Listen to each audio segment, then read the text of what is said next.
Yes, sir. It's the 9 to 5 Sports Guys. It's your boy T. The boy TJ. It's your boy Nam. Today we got a special guest. This is the first guest that we doing remotely. We got a couple guests lined up, but this is the first one we doing remotely. He got his own podcast that he's working on right now. He gonna introduce himself and let y'all know what he got going on. Hey, what's going on? This is Quinsi Valentine of the Valentine Experience. This is my second interview that I've done remotely. I've been doing this podcast roughly about a month and a half, 2 months.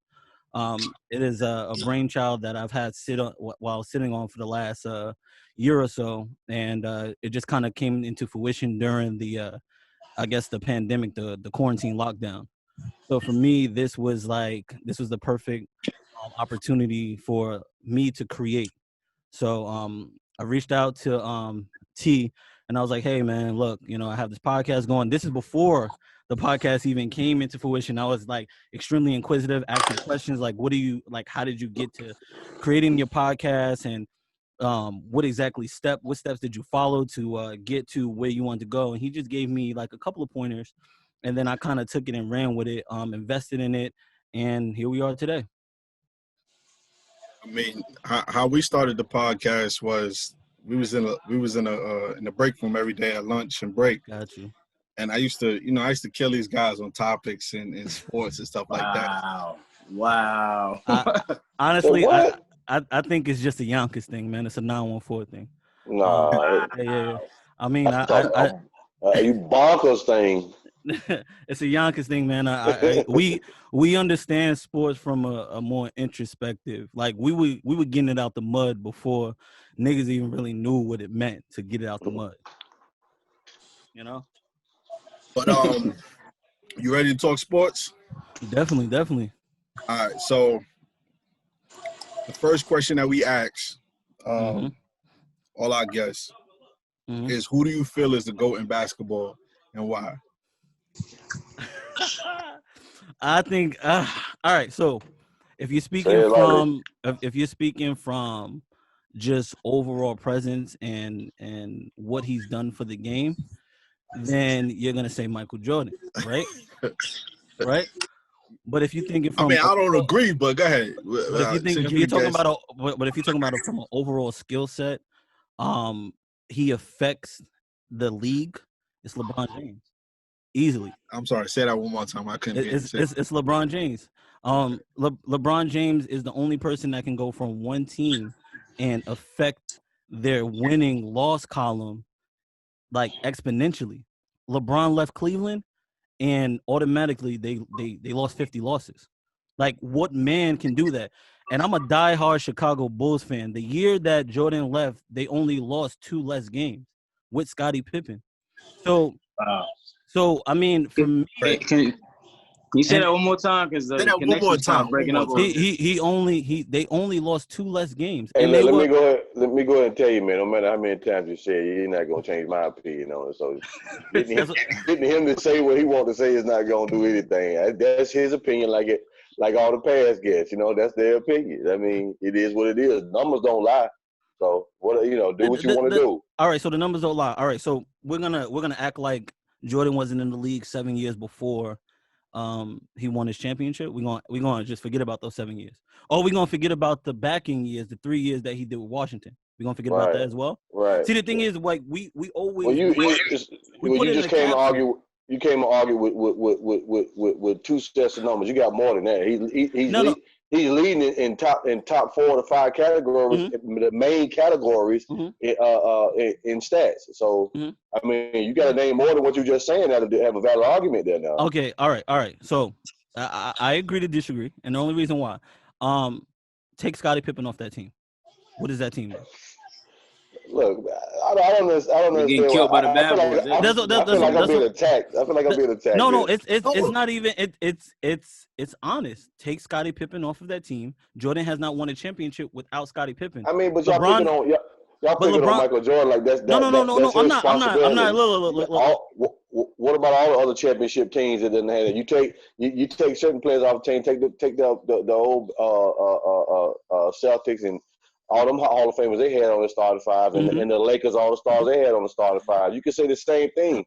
But all you're doing is validating my argument. LeBron has won a championship with, like, people going, oh, well, he won with Dwayne Wade. But then you think about it like this. Everybody else was B-list players. Right. And you think about it, they were all on the tail end of their career. Like Ray Allen was coming off the bench and basically in Boston, and Avery Bradley was to take his place. So, I mean, you're making the argument. You're just validating the argument that I'm making that, like, Scottie Pippen was a top 3, not a top 1, like not a top 15 player like Kyrie was. He was a top 3 player playing with the number 1 player. What happens?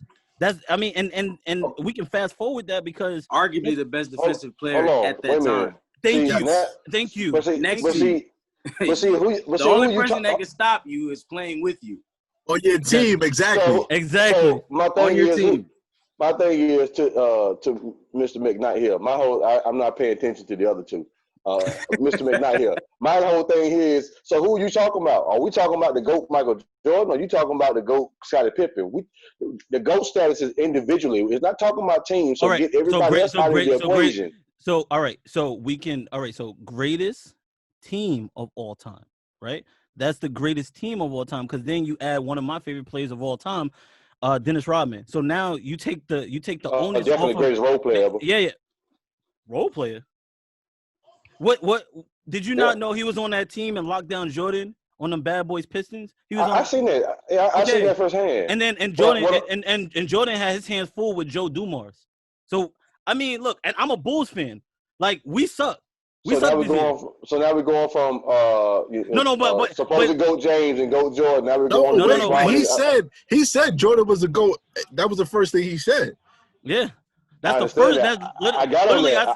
So overall impact into this day, Jordan is the epitome of what basketball is. But if you say, give me a player that's going to affect every aspect of the game, give me LeBron. Period. Give me LeBron from 2011 to 2015.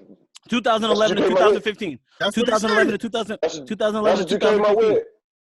If I want to win, I get Michael Jordan. If I want to win. Okay, which Michael? Because there's different versions. There's no different versions of LeBron. There's just LeBron. You're right. You're right. 3 and 6 is a hard number to come by when you're winning and losing. So you're right. There is no one. You're right. You're exactly right. All right. So guess all that shade ain't necessary, man. No. So all right. So cool. All right. We're gonna say 3 and 6. All right. We're gonna say 3 and 6. Let's take 3 of those teams that beat that 3 of those losses that LeBron got in the finals. Right. Were all against the Warriors. Now, the first time he lost against the Warriors, Kyrie Irving and Kevin Love were gone, and he still held his own. Right?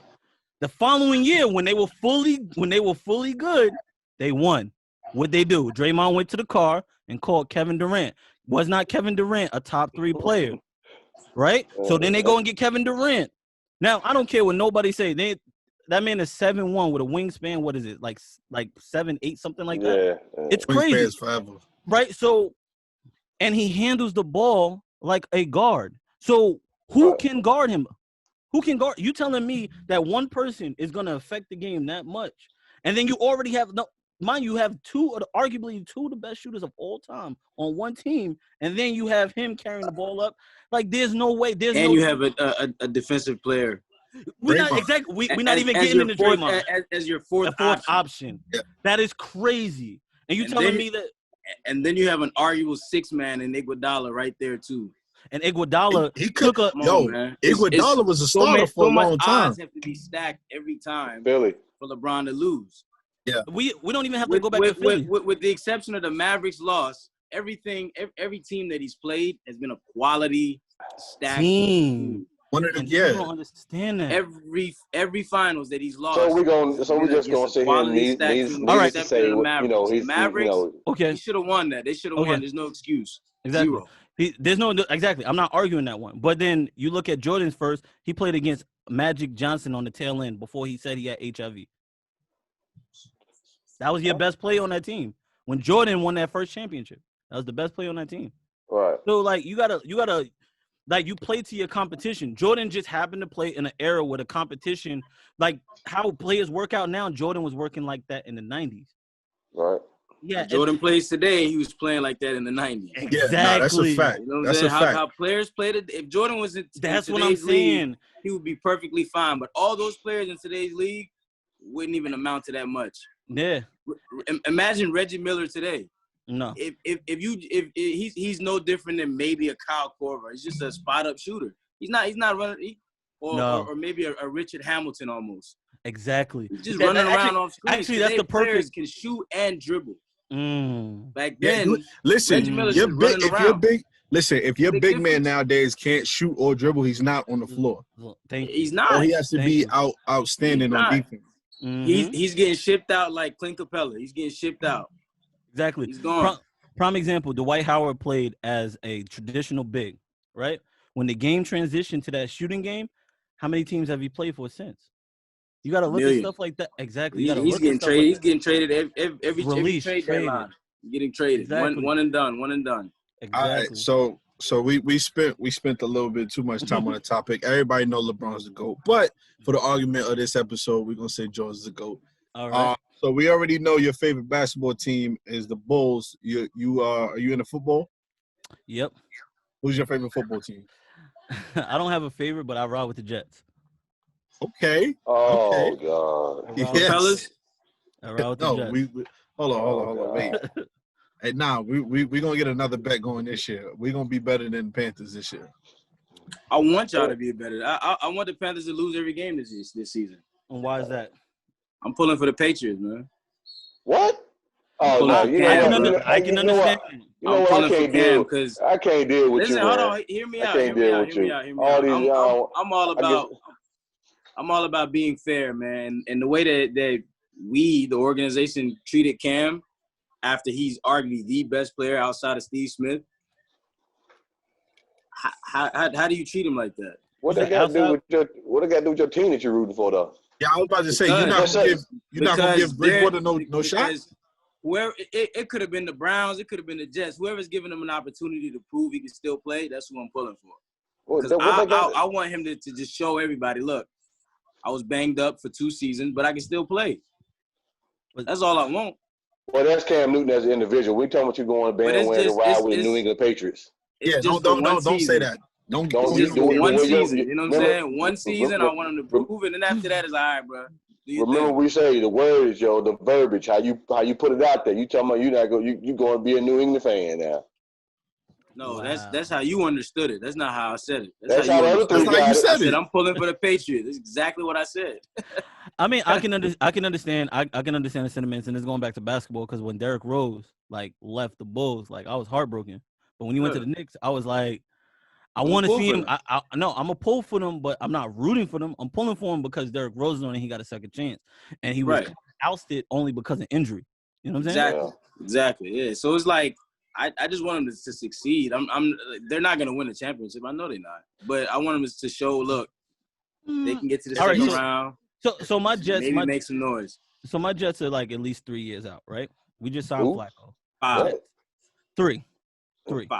3, because at least we got to have 2 good drafts. Well, you got to tack on. You got to tack on another 2 years to that just because you have a problem with the starting safety out there. I got a whole bunch of issues over there. A whole lot of from the front office all the way to the training staff. It's problems everywhere. So we'll say 5 years. Man, listen, we're gonna end up keeping Adams. We ain't worried about it. I mean, he's not gonna. They're not. He's the problem. Y'all might have a chance. Y'all might have a chance now. Since the Patriots ain't really doing that. He gotta go first. He's the problem. So in that don't want to play for him. So who y'all got? Want to play for him? Who y'all got? Top of that division? Is it still the Patriots? Is it Buffalo? Nah, I got Buffalo. Buffalo.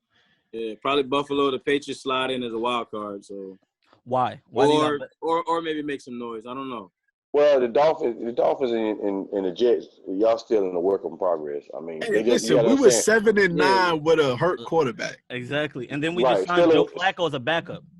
Still a work in progress. There was some fluke games. Yeah, the games of Dallas and all them. Them were fluke games. So, Flacco only wins when he has a great defense, and y'all don't have that. We got a decent defense. We have great. Exactly. But the key word was great, not decent. But here's the thing. They had a great defense but and a great run game. Y'all don't have neither nor. But we only got a have great that running back. But the system is trash.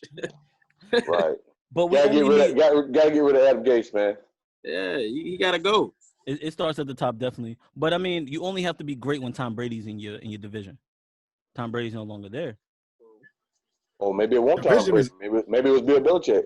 Okay, so if that's how you put it, then what's the magic number then for wins for winning that division? 10? 10. Yo, gotta be 10 above. Nah, 10, I got it 9-7. Like 9-7. Now 9-7 is gonna win that division. What is this, like the NFC East or something? Hey, look. I don't know if you just gotta be like real mediocre to get in. you gotta be 500. Yeah, just to win the division, because a lot of the teams in your conference they are winning 11 games plus.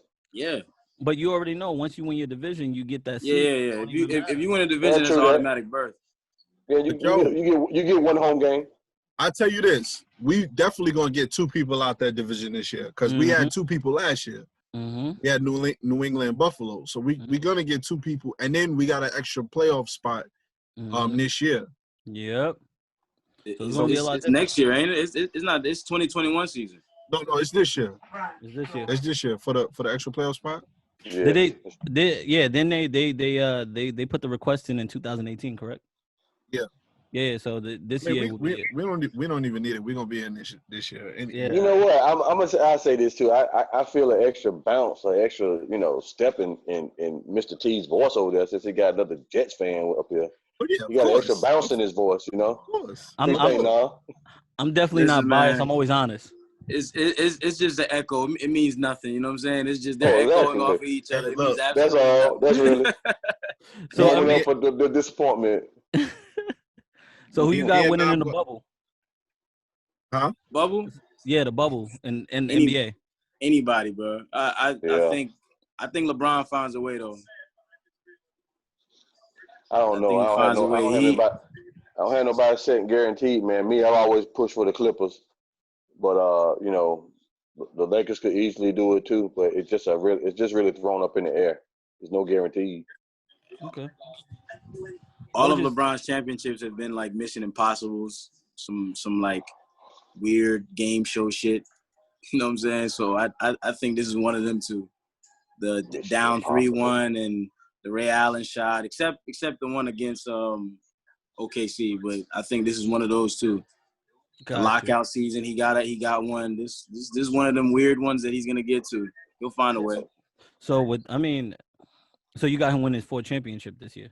I got him winning. This might be the last one though. I always said LeBron just needs 4 to just be in the conversation. 4? I honestly got him winning 5 in total. Because everything else that he's done, like the MVPs and him being dragging that Cleveland team, the down 3-1 against the best Warriors team or the best team on paper, those put him right in the conversation. And then the numbers are right there. Hey TJ, you all right? And the way he affects the game when he's on a team and when he's off. I almost want to take my headphones off, man, because he just steady hollering LeBron. No, honestly, I just need 4. Because he get 4, he's fine. Honestly, only reason why I ask that is because it's neutral ground. There's no home court advantage. And that's what I mean by. There is no clear cut. No matter what the squad look like, we don't know what these guys will even look like coming back playing. Let alone trying to figure out who's going to win a championship.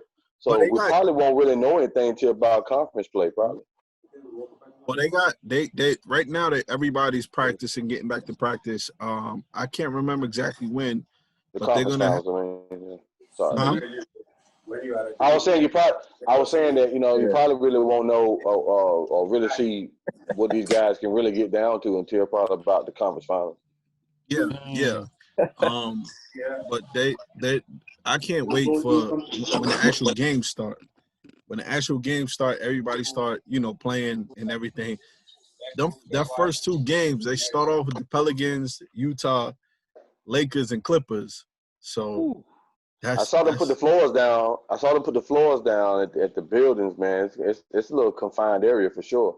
Mm-hmm. Yeah, but they'll probably play in the arena though. Right now they just practicing in there, but when they get to the I think they have a arena at the resort. Did y'all happen to see the meals that they eating? Yeah. Yeah. That shit look like hospital food. It looks like hospital food. I'm like, yo, this is crazy. Like, but I mean, I understand why they're doing that. They can only get but so much resources, you know? So I understand that part. Hey, Nam, did you see the food everybody got in the bubble? Yeah, I seen that, bro. What's your thoughts on that? I think the NBA makes way too much money to be cheating the players like that. I think but then again, I don't really think it matters as long as they get their nutrition and all that. I don't think it's just rich people complaining at this point, though. I don't think it's a money thing as far as saying they make too much money for. I think it's more of a precaution and safety thing. I mean, you want their bodies to stay healthy so they, if somebody does contract it, they can fight it off as if they don't have any symptoms. So, I mean, it does like hospital food, and it might be a balanced diet for this particular situation because obviously they eat whatever they want anyway during when it's before COVID-19 happened. So I wouldn't say they make too much money to do that. It's just I think this is more of a precautionary thing. I totally agree. Did y'all see what Ja Morant said? You talking about what he said? Are you talking about the jersey thing? No, about the food. He said, "I grew up on oodles and noodles, so this is nothing for me." Yo, that young man is hungry. That young man is hungry, and I mean literally and figuratively. Yeah. I think he gonna come out. He gonna show out, and I don't know. It's gonna be tough for that 8th spot in the West, man. I agree with you, but not just in the now, but moving forward. He has that intensity, that hunger, like Russell Westbrook. Like he don't care. He doesn't really care who's standing in front of him. Like if you in front of him and he want that, he gonna take it. And I respect and admire that, about his game. So who y'all got taking the 8th spot? I'm going with the Pelicans. I hear a lot of people hollering about they want the Pelicans, and we asked this question before too, and we was talking about Portland. Everybody was hollering they want to see Portland versus instead of seeing the Pelicans. I got Portland, bro. You got Portland? Zach Collins and Nurkic are back. Yeah, Portland. I'd rather see Portland go. I mean, it'd probably be some high energy either way, even if if the Pelicans show. But I think it'll be more competition-wise, I think Portland will be able to handle the Lakers better than New Orleans would. But you say handle the Lakers better. I mean, better than I ain't saying they're gonna beat them. I'm saying more competition-wise. I mean, you not taking them away from Brandon and a lot of those guys, but the focus gonna be on Zion the entire time. But that's not Lonzo Ball. I didn't say that. I just didn't name everybody's name. I was just saying. No. Surely it's got to be Lonzo, man. Portland is deeper. Portland is deeper. If somebody can go down, they got somebody they can fill in. They're deeper and they're healthier. Yeah, not necessarily healthier, but they have more guys. I can see that, and I can honestly see Melo going off to try to prove a point. Yeah, they said they said Melo's gonna play full time the 3 position now. That makes sense. Well, that's him. They had him at the 4 before, right? Yeah. Yeah, they had him at the 4, but now he's back to his normal position at the 3. That's him. Plus, Trevor Ariza, he's not making a trip, and they lost Rodney Hood early in the season, so that makes perfect sense. I mean, and they still deep. Even losing those honestly, 2. I want to watch as an NBA fan. I'd rather see Portland, but just I wouldn't be mad if Memphis or the Pelicans get in to see that young squad against experienced older team in the Lakers. But the thing with Portland is wishy-washy. One minute they're good, one minute they're bad. I would love to see, because with those young squads, you don't anticipate them to win. No. You don't think they're gonna win. They have no shot. Everybody's picking the Lakers. Not saying Portland has a chance, but with them young them young boys, get them out there, get that playoff experience, and then they could just ball out. Well, that's what we were saying. Anybody has a chance. These are different circumstances. There's no crowds, no chanting, booing, or nothing like that. So anybody can get down, even the team that's wishy-washy. Portland can go in here and throw down, and you never know. Mess around and have on their heels and be down 2-0. You just never know. Yeah, that's true. With the exception of the 8 games, there's no momentum. There's no so-and-so is hot or so-and-so is riding this wave. Well, you got 8 games to crank it up. And whatever you get outside of that 8 games is where you're gonna be at. If your team and your players show up, that's just what it is. Gotcha. They don't. That's a fact, but I mean, we all know that playoff switch comes on by old GOAT James, LeBron James.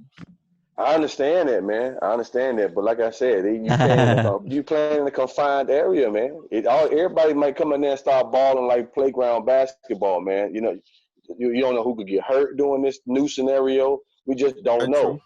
So I can't sit here and say and plug and play and say Lakers got it definitely, or whoever else, or Giannis and them got it definitely, whoever. It mess around. We might have 2 teams sitting up there at the top playing for the finals that you highly unexpected. I got a quick question. 8 games left in the season. Is Kawhi Leonard load managing? No. Yes. Yes. Playing every game. But I don't think so. Him and Paul George, it's in their best interest to both play every game together because they haven't played many games together in the season. Yep. Now, are we going to use this as an excuse if they don't make it? No, because this was a choice. You can't pick something when it don't work. You use it as an excuse. I think load management has already taken place since March when everything got shut down. Everybody ready to goddamn ball and play. Yeah. I mean, out of the 8 games, I got Kawhi playing maybe 5. And the only reason why I say that is because he's going to use the excuse, I need to be fresh for when the playoffs start. So I can see why he would sit it out. Obviously, they're going to get that cohesiveness in that 5 games, but I don't see them long-term, during that 8 game or whatever, I don't see them doing that. He's more focused on what is it going to look like for him playing in the championship if he gets to that point. All right, moving on. What are your guys' thoughts on the 5-star recruit that chose Howard over Kansas, Kentucky, Duke, North Carolina?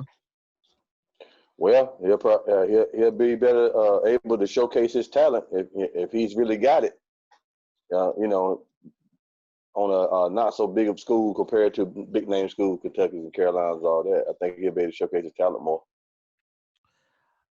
I personally like the movement because as being a black man in America, it gives us more opportunity and it puts more funding back into black academia. So it gives us a place like, you look at you look at North Carolina, they have North Carolina A&T, or you have Central down in Durham, right? That's adjacent from Duke University. So for me, it's huge because it's like, okay, now they're like, it's kind of like when you look at golf. Golf was predominantly a white sport until Tiger integrated it. So it's kind of like we're giving it back to the sources and kind of create that fund and revenue for us. Something we can be proud of. Instead of asking for a seat at the table. Wow. That's how I look at it.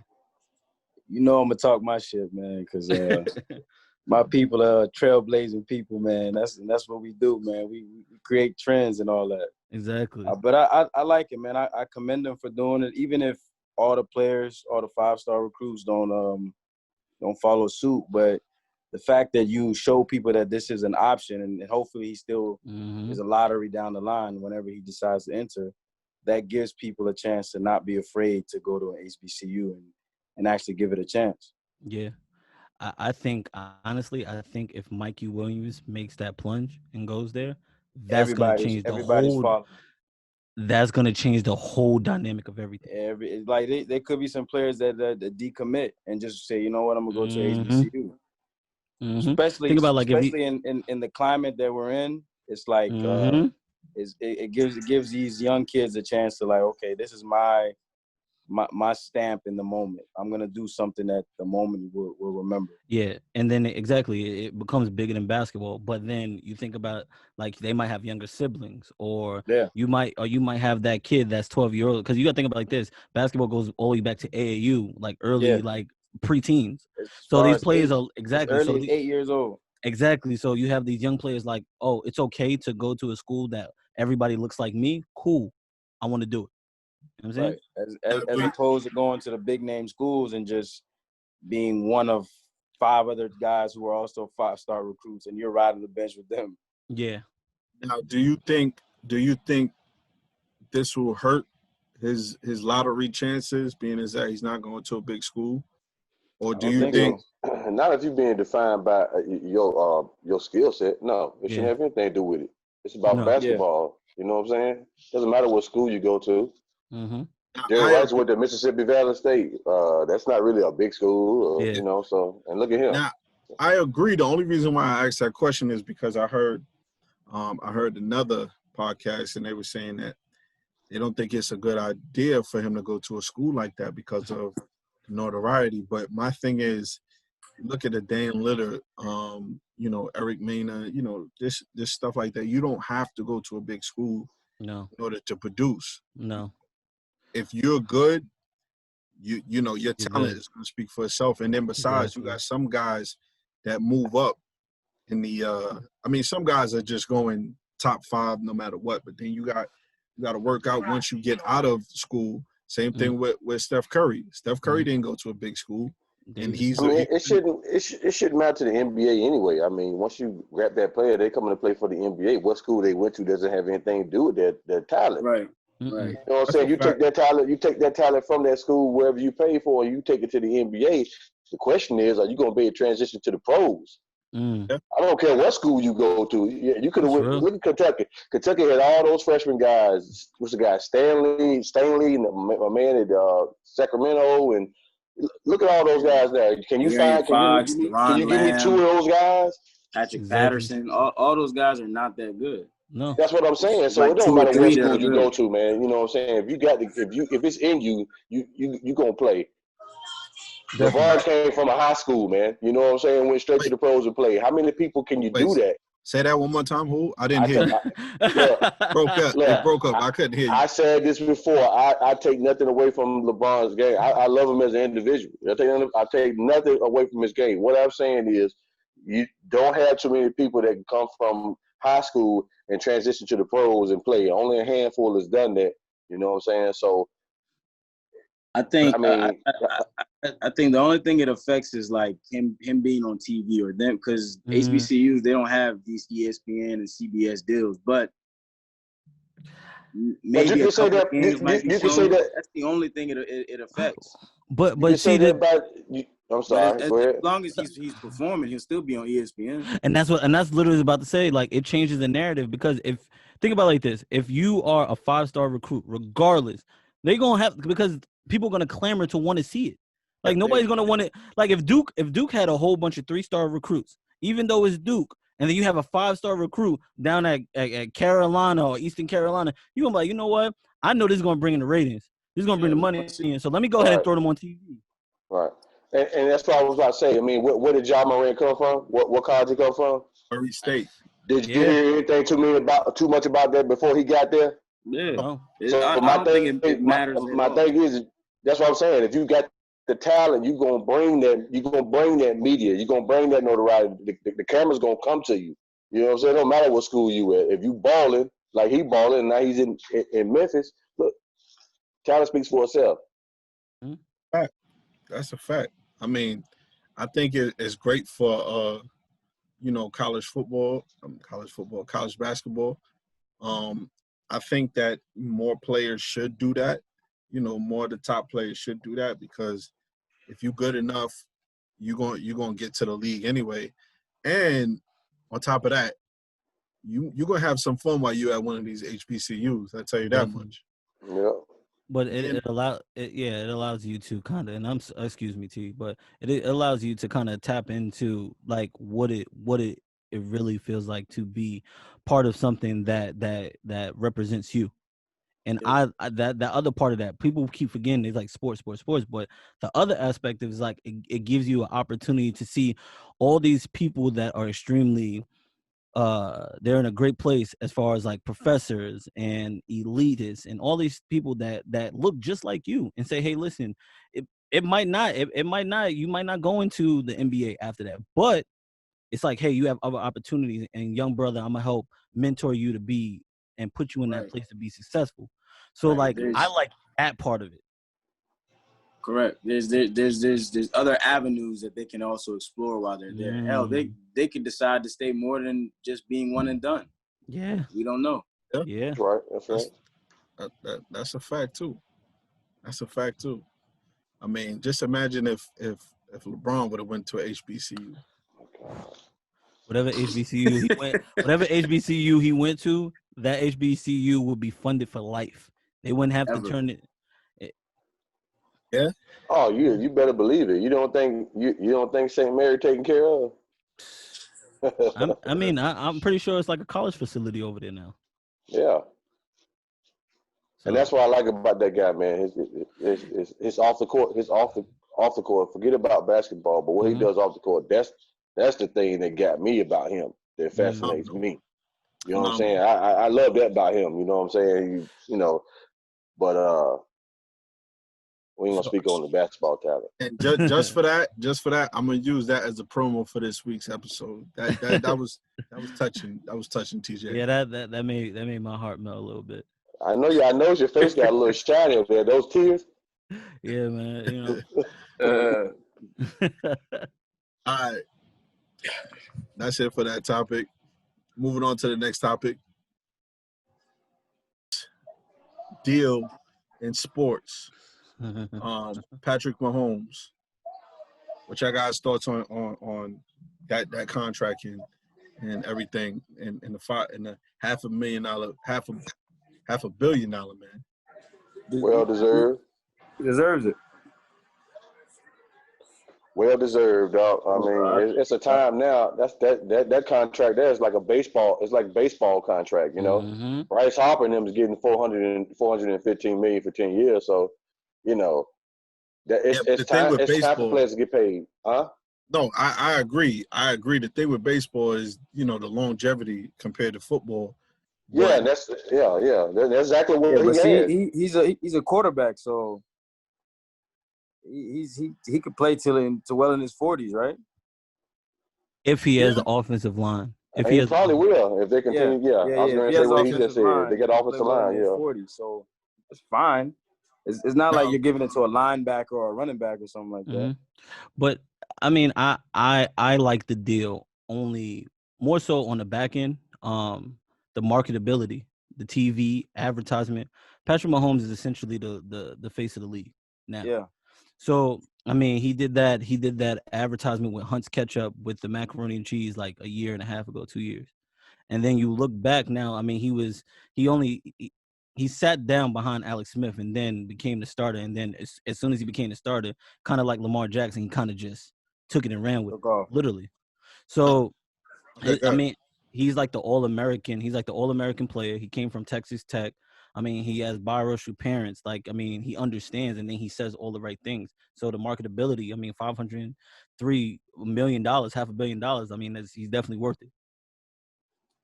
Yeah, that's the main asset of an NFL football team, the quarterback. Even though all players need to be getting paid better than what they are, they gonna pay that. All players matter, okay? Okay, Roger Goodell. It's not about all lives matter right now. Definitely, quarterback definitely get paid. I mean, especially if you're performing. You got to imagine now what guys like Deshaun Watson and them, or even upcoming NFL players that play their quarterback position, they're gonna be playing for that gold.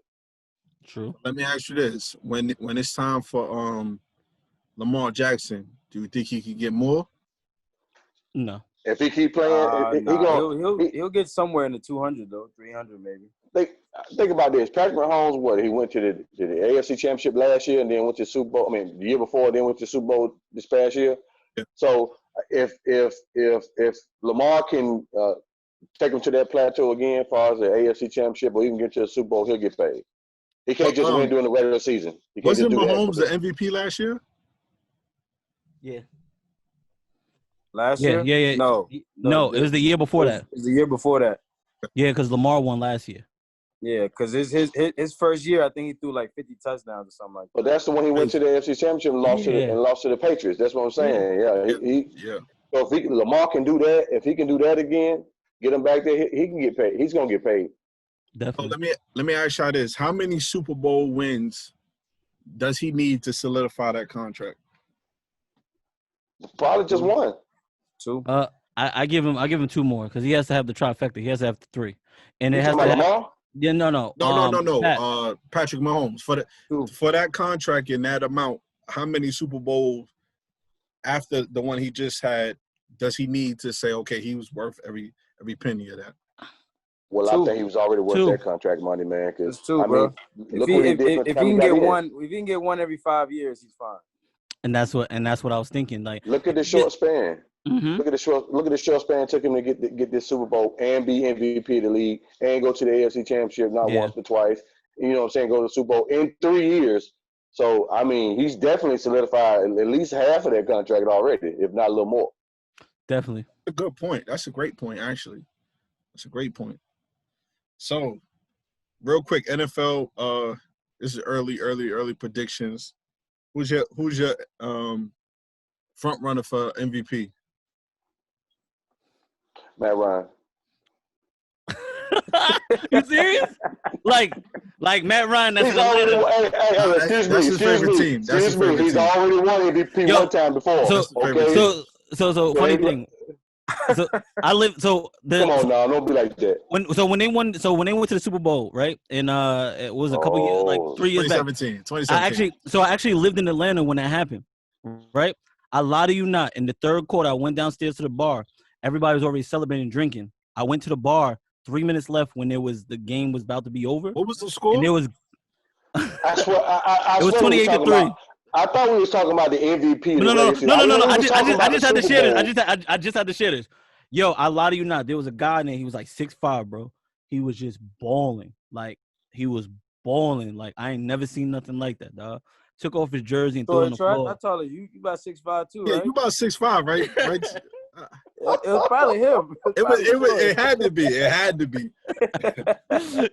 But my pick for MVP is probably gonna be Lamar Jackson. I got him winning again. Who you got now? We gotta wrap this up, but who you got? I'll probably say Lamar, bro. Oh, quick question, bro. I got Russell Wilson. Go ahead, finish. We got 2 minutes before it cut us off. Damn. All right, never mind. It's just Lamar Jackson, then, bro. I got Russell Wilson. That's a good pick. Oh, that's a great pick, actually. That's a great pick, actually. Yeah. Especially if he gets Antonio Brown. I mean, hey, look, this guy's been doing it from the time he walked into the NFL. So every year it kind of puts me on edge that even when they play badly, he's still playing excellent. So I don't know. A man under 6 feet, bro, throws 60 yards, man. You got to respect it. You got to. I got Patrick Mahomes back to back. Yeah, but this pretty much wraps up this episode. It's your boy T. It's your man TJ. It's your boy Nam. And I appreciate you guys having me on. This is Quinsi Valentine. Hey, real quick, shout out your podcast. Shout out your podcast again, because I'm gonna put it in the link. All right, so my podcast is called The Valentine Experience. It's on all major platforms. I do appreciate it. Again, this is Quinsi Valentine. Yo, you coming up here with that Quiet Storm voice, man. You know what I'm saying? It's like you about to play some music. Man, listen, man. I'm telling you. Listen, my podcast is for the ladies, but the fellas definitely can listen to it. I appreciate that heads up for letting us know that. Yeah. All right, check out my man podcast. It's your boy T. We out. All right, peace.